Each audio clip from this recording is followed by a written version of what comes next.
2021 Ford Bronco. How would you spec this according to Roadshow? The 2021 Ford Bronco configurator has been live for some while, and so Roadshow staff took to the net to create their dream Broncos.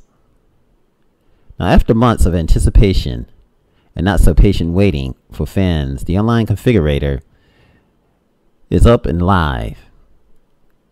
The configurator was immediately plagued with issues due to the volume. And boy, if you can remember, 190,000 people have reserved new Broncos. Plus, it's well into the 200s of thousands, if not more than that. And after a relaxing weekend, the configurator seems to have been fully up and running. And now everything is running to show. Let's take a look at some of these Broncos. Well, we have here from CNET, Craig Cole base Bronco. Now, he's a pretty simple guy and don't need a lot of frills and fancy features, which is why he kept the Bronco build relatively plain, as you can see here. Rather than grabbing some loaded up four-door model with every bell and whistle buzzer and Klaxon Ford offers, he aimed to go low as possible and went with the base model. So unpretentious, it doesn't even have a proper name. It literally is called just the base. That's what it is. And that's for the details of its build. He opted to have Untamed Pony Sport sporty two-door body paint in Velocity Blue. A cheerful color that still looks good with the various black exterior elements. Things like the door handles, the mirrors, housing, the fender flares. Even kept the standard 16-inch steelies, which actually look pretty good. It should be far less costly to replace when scraped or something like that. So if you want to beat the living daylights out of it, this is a good spec to get. Now, behind the retro-inspired grille, he opted for the 2.3-liter EcoBoost 4-cylinder engine. Because what he loves is the miles. Just, you want to get the maximum mileage out of it. Unless you think that he's completely puritanical, he did grab for a few practical options. Added protection. You got to go for the heavy-duty modular front bumper, and it can get more and more costly. When all said and done, you're talking about $31,315, including the $1,495 destination fee. That's what he liked about his SUV, but this is just the base model one. The base model, and this is Craig Cole from Roadshow, what his base model Bronco would be. Let's take a look at, let's see if we can find this particular model. We're just going through a few of them, and we're gonna have to go and deal with this one right here. Nope.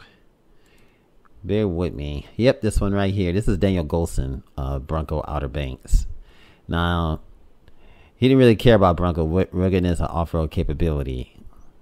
He said the outdoors just isn't his thing, unless you count sitting on the beach and drinking a cocktail outdoors.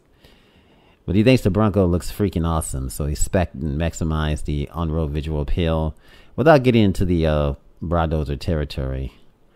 Not a big fan of two-door SUV, so he went for the four-door model and picked up the twin-turbo V6 option because they like the power and don't care about having a manual. So this is the Outer Banks model with the body color fenders and flares. He thinks that's just straight up awesome. The handles and that cactus gray, the best color as far as he's concerned. $695 hard top, which sadly won't be available in the body color, and $220 set of mud flaps. Not a fan of the 18-inch wheels, so he stuck with the 17-inch. That comes with the Sasquatch package, which he said he did not want because he didn't like the outdoors. and it's not a rugged type of person. The inside is what really made him choose the Outer Banks. The cactus gray paint, and the navy pear interior, rose color was enticing to him, and a $3,950 Lux package, 12-inch screen, adaptive cruise control, heated steering wheel, and wireless charging, and it came out to be a whopping $52,035. So this is Daniel Golson, Bronco Outer Banks. Tell me what you think in the comments. I, for one, I want to be rugged. I wouldn't want, I would want to go out in the outdoors, and I want to do some crazy mess with mine. Get to the point where you almost tear it up, but then you don't. That's what I would like to be, because after driving it and having that kind of exhilaration, you'll be like, man, I really put my money in there. I really made a great investment. But if you don't do that, I don't think you'll ever really feel the potential. And then we have Emmy's Hall Bronco, the Wild Track. He just spec'd it for $56,000. He did more. He wanted something that'll go fast in the dirt and do some rock crawling. He opted for the Wild Track trim. He wanted to get close to the Baja mode and anything like the Baja mode in the Raptor. He's saying it should look like, the top gears and the RAVs and the full levels of fun.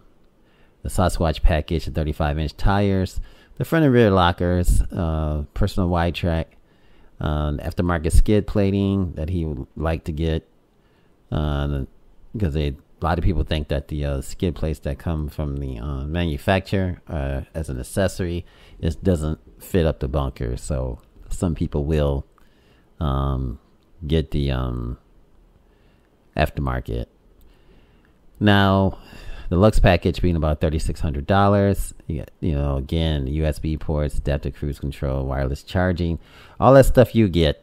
I don't know what you guys feel about this build, but this is probably a little bit more my speed. The Emmy Hall Bronco Wild Track build from Roadshow. Well, yeah, that fits more my speed. Then we have Kyle Hyatt's the Bronco. Let's see if we have that one here. We might have to skip it. Yep, we don't have to skip it. This is Kyle Hyatt's Bronco Badlands build. And he picked this trim because it worked really, really well in town. Plenty, very capable. He can go on some trails, do some camping. Like the wheels and the slimmer fenders. The visual standpoint. He decided to stick with a 2.3 liter EcoBoost and the manual trends, which means no Sasquatch package, which also means no factory locking or front diff. For a more engaging drive around town, he go to the aftermarket for motor upgrades. A lot of factory accessories such as the big front flood lamps and the locking differentials. Think that's awesome. He also has the winch, the Warren winch in the front as well. Again, that's his, and then there's another. Let's see what we have here.